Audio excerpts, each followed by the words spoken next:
Okay, hello. My name is Adam Kaczmarek, and I will tell you about interpretability of black box machine learning models.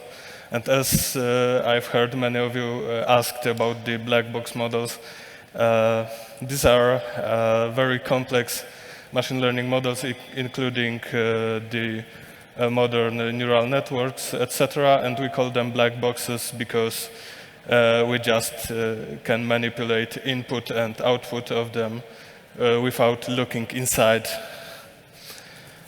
And sorry to disappoint all of you that came here to listen about flight data recorders. A little bit about me. I'm currently working as a deep learning specialist at NBC IT Outsourcing, and in my free time, I'm pursuing PhD degree at the University of Wrocław, doing research on natural language processing for Polish.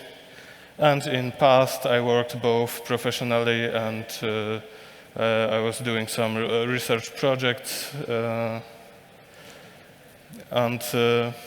As I said, I'm currently working as deep learning specialist at NBC, and we are doing quite a lot of projects related to AI.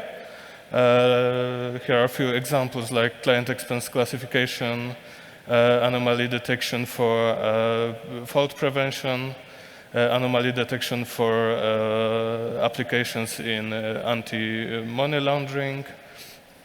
We are also doing some stuff in NLP, like bringing the new modern neural network architectures to chatbots and to question answering systems. And we also do some visual analysis of document scans.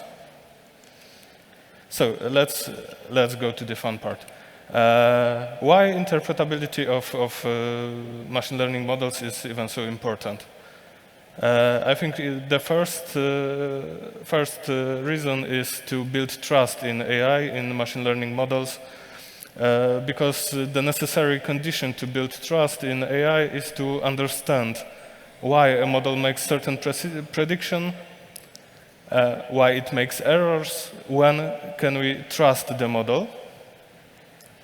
And there are also some other reasons, like this from legal restrictions from GDPR's right to explanation. And I think also very important business reasons, firstly to convince our clients that the machine learning model works and works properly, and why it works properly, not only using raw numbers, and also to provide usability to the end users in systems that support making decisions, decisions made by humans, but supported by machine learning models. And last but not least, it's about safety and debugging. For example, in cases of autonomous vehicle, we want to know in case it don't stop on the stop sign, why it didn't stop, and what we can do to make it not happen again. So let me ask you a question. What do you see in this picture? Of course, on the left picture, it's a donkey, but on the right picture, it's a gibbon, apparently. It's a gibbon, according to the machine learning model, which was fooled by using something that looks like a random noise and producing image, just looking for a human like the same original image of panda, but machine learning model for some reason said it's a gibbon. And it was even more confident in this prediction than for predicting panda. There's also more trickier examples, like this toaster sticker. It's actually a physical sticker that you print and put on some object, and you make a model looking at that object believe that it's looking at the toaster. But wait, don't we have already some interpretable models? And of course, we do have models that are easily interpretable, like linear regression, logistic regression, decision trees, etc. But the state-of-the-art models that are achieving the best accuracy, including XGBoost neural networks, they are not interpretable, at least not interpretable by design. But we want to have a cookie and eat a cookie and have it. So there comes the interpretability methods that provide for the models that are so complicated that we even don't want to look inside them. The interpretability methods provide some ways to explain us why certain decisions were taken. And one of these methods are the simpler ones are partial dependence plots and individual conditional expectation plots. Here I'm using a bike rental data set from a company based in Washington that collected data for amount of bikes rented given in certain day and weather conditions on that day. And the task of predicting on this data set is to predict how many bikes would be rented given weather conditions. So on these plots we can see the marginal effect of the weather features on the amount of bikes rented given this feature value. These plots are computed using Monte Carlo estimation on the training data, and very important thing to note is that this should be interpreted together with these bars on the bottom of the plots, because they show the density of population in the data set. So when there is no data, you've got white bars in the bottom, and you cannot really draw any conclusions for these regions, as you might overinterpret what's happening there. The individual conditional expectation plots is basically the same, but it's an equivalent for individual instances. There we've got plot marginalized over all instances, and ICE is for each instance separately. So going to newer methods, we've got LIME, which is based on local surrogate models, and it works very intuitively. We just, for our instance of interest, we create a perturbed data set. We weight this data set according to proximity to our instance of interest, and then we create a simple interpretable model that only has a local fidelity to the global complex model. So we are not interested in training a model that is resembling the original model everywhere, but only in the area of interest. It works quite like that. We've got a problem with two-class classification. The gray area is one class, the blue area is the second class. And we've got the yellow point that is our instance of interest. For this instance of interest, we create the perturbed data set on the bottom left plot, and it's weighted by the proximity to the instance. And as a final result, we've got this, this model, which is a linear model that classifies everything to the left of the white line as one class and everything to the right as the second one. So it's not globally accurate, but it keeps local fidelity to the original model and is enough to explain why the yellow point was classified in this class and not the other. We can also use it for images, but perturbing single pixels is not a really good method for this. So it works on so-called interpretable components, which are regions of pixels with similar properties that are interconnected. And we create the new data set by turning them on and off, which means basically replacing some of the components with just gray color. We again create the perturbed instances dataset, and based on that we create a simpler model that weights the components, and we can get explanation that the model classified the image as a frog because it is something like that, and this is the most important part that makes the model think that this is a frog.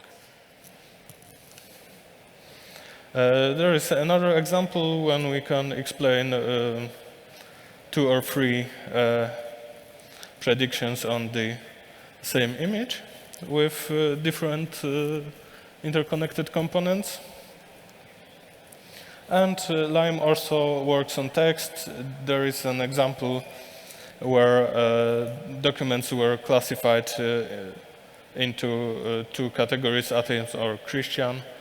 And we can see that this document, while correctly classified as atheist, is classified as atheist for some weird reasons. And we can say that the model, yeah, it works, but it's not really why it should be classified as atheism.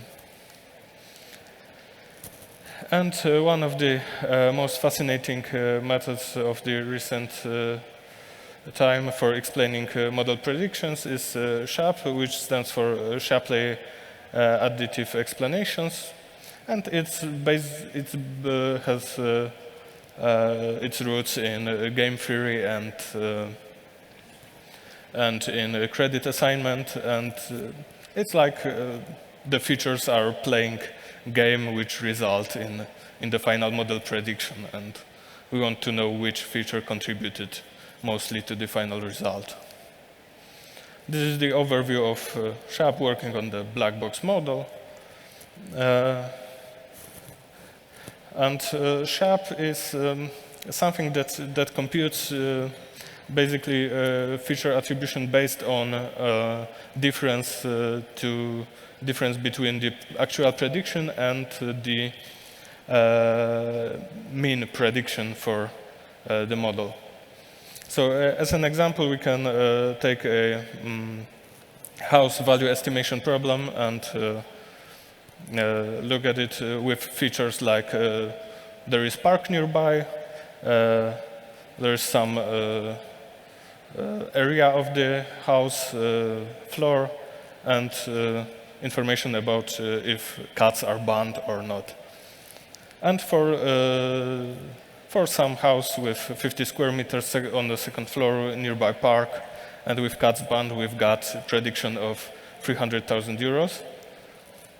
And let's assume that mean model prediction was 310,000 euros.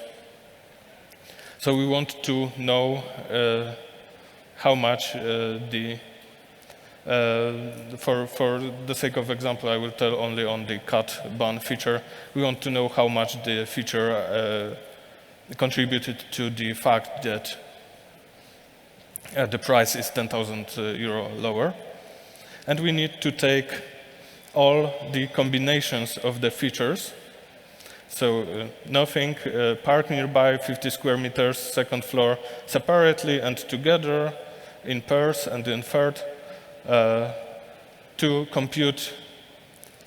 For each combination, we compute the difference of predictions with cuts banned and with cuts allowed, and we average these differences, and this average over differences is our final SHAP value.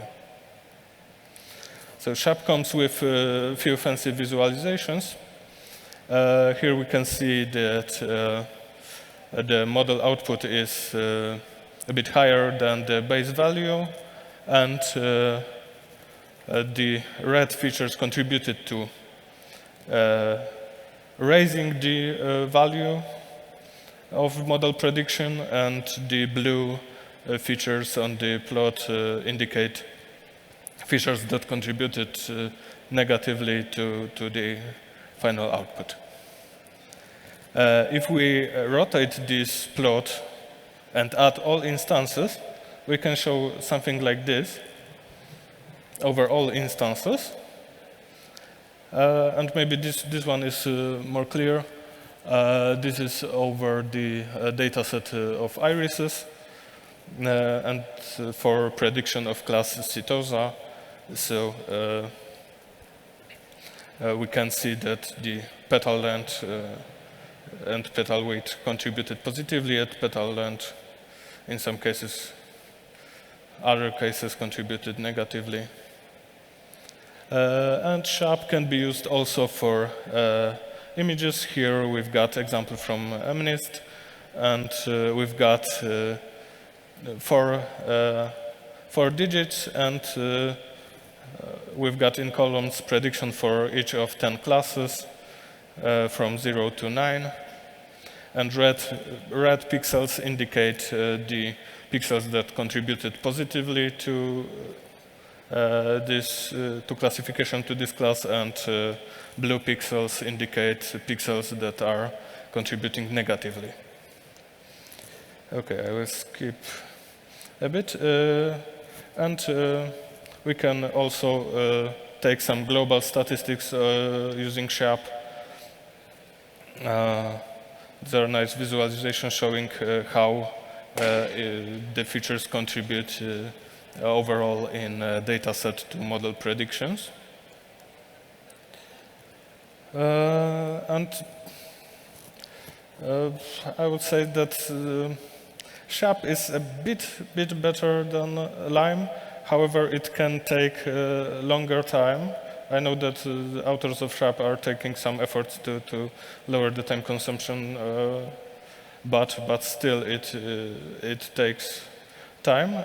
But it's probably the only one that is conforming to the GDPR's right to explanation.